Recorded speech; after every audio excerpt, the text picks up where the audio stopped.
जब हम भारत के कुछ महान संगीतकारों का नाम लेते हैं तो अक्सर एक बात भूल जाते हैं। संगीतकारों और गायकों की लंबी लिस्ट में पहले 3-4 लोगों का नाम लेकर हम भारत की म्यूजिक इंडस्ट्री उनके नाम कर देते हैं। अभी देखिए, खेमचंद्र प्रकाश, पंडित गोविंद राव, गुलाम हैदर, श्याम सुंदर, हुस्नलाल भगत राम, ज्ञान दत्त, हनुमान प्रसाद, धनी राम, नाशाद, एस मोहिंदर, अविनाश व्यास। इन लोगों में से किसी का नाम आपने कहीं सुना है? सुना भी होगा तो याद नहीं आ रहा होगा, या फिर कुछ दर्शकों के लिए ये नाम जाने पहचाने से लग रहे होंगे।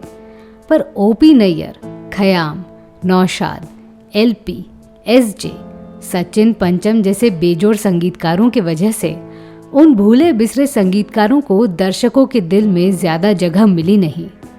खैर, आज हम आपको ऐसे म्यूजिक डायरेक्टर से मिलवाएंगे जिसकी तस्वीर भी किसी के पास नहीं है और ना ही किसी ने उनकी जानकारी रखी, पर क्लासिक एरा में उनका भी बोलबाला था। उस संगीतकार जोड़ी का नाम है बिपिन बाबुल। नमस्कार दोस्तों, आप सुन रहे हैं मुझे यानी अनामिका को biography and real life story channel पर।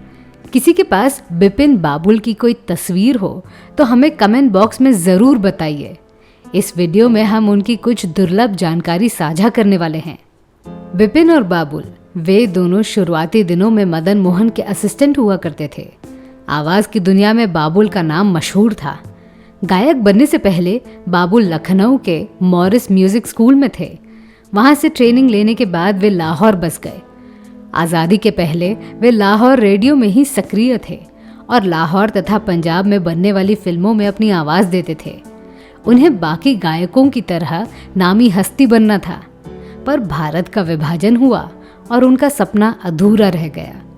फिर भी उन्होंने हार मानी नहीं और भारत लौट आए। मुंबई आने के बाद उन्हें ज़्यादा काम मिला नहीं। इसकी वजह ये थी कि उन्हें कोई पहचानता नहीं था। इस कारण से बहुत सारे महीने उन्होंने बिना गाए गुजारे। उनके पास आमदनी का साधन भी नहीं था। इस कारण से वे मदन मोहन के यहाँ असिस्टेंट बन गए। 1951 की मदहोश और 1955 की रेलवे प्लेटफॉर्म फिल्म में उन्होंने बतौर असिस्टेंट म्यूजिक डायरेक्टर काम किया। 1954 के साल में मदन मोहन की पहचान बिपिन से हुई। वे बांसुरी बजाने में तरबेज थे। उनकी कला को देखकर मदन मोहन ने उन्हें अपना असिस्टेंट बना लिया। इसके बाद बिपिन और बाबुल एक दूसरे को पहचानने लगे। आगे चलकर उन्होंने आज़ाद रहकर संगीत देने का फैसला लिया और दोनों ने मिलकर मदन मोहन की नौकरी छोड़ दी। बतौर म्यूजिक डायरेक्टर बिपिन बाबुल की पहली फिल्म सलाम ए मोहब्बत थी, जो साल 1955 में रिलीज हुई थी।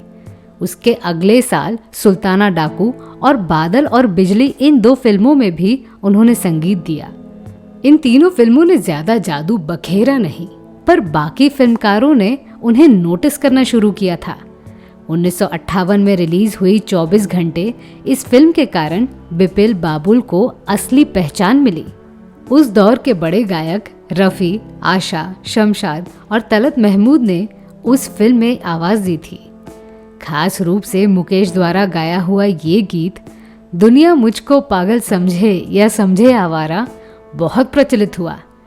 मुकेश और आशा भोसले की आवाज़ से सजा गीत ऐसे भी ना रूठो तुम कि जाना मुश्किल हो भी बहुत हिट साबित हुआ। दरअसल बिपिन बाबुल की 24 घंटे अकेली हिट फिल्म थी। उसके बाद उन्होंने बस कंडक्टर, रात की रानी, जंगल किंग, इन 3 फिल्मों में भी संगीत दिया। ये फिल्म साल 1959 में रिलीज हुई थी। 24 घंटे फिल्म के अलावा 1958 में एक और फिल्म रिलीज हुई थी। उस फिल्म का नाम था चंदू, जिसमें महमूद और प्राण जैसे कलाकारों ने अभिनय किया था। इस फिल्म के गाने भी लोकप्रिय हुए थे। दुर्भाग्य से बिपिन बाबुल की जोड़ी टूट गई और वे दोनों अलग रहकर काम करने लगे। इस कारण से उनका करियर भी बर्बाद हुआ और देखते देखते फिल्म इतिहास के पन्नों से उनका नाम गुमशुदा हो गया। बिपिन बाबुल कौन थे, कहाँ से आए थे और कहाँ चले गए, किसी पहेली की तरह ये सवाल भी अनसुलझे रह गए। पर बाबुल की किस्मत थोड़े समय के लिए जाग उठी। मुकेश के साथ उन्होंने 4 फिल्मों में अकेले रहकर संगीत दिया। 40 दिन, रेशमी रुमाल, सारा जहां हमारा और नकली नकाब जैसे फिल्में लोकप्रिय रही। वे मुकेश के साथ सबसे अधिक काम करते थे और राजा मेहंदी अली खान से गीत लिखवाते थे।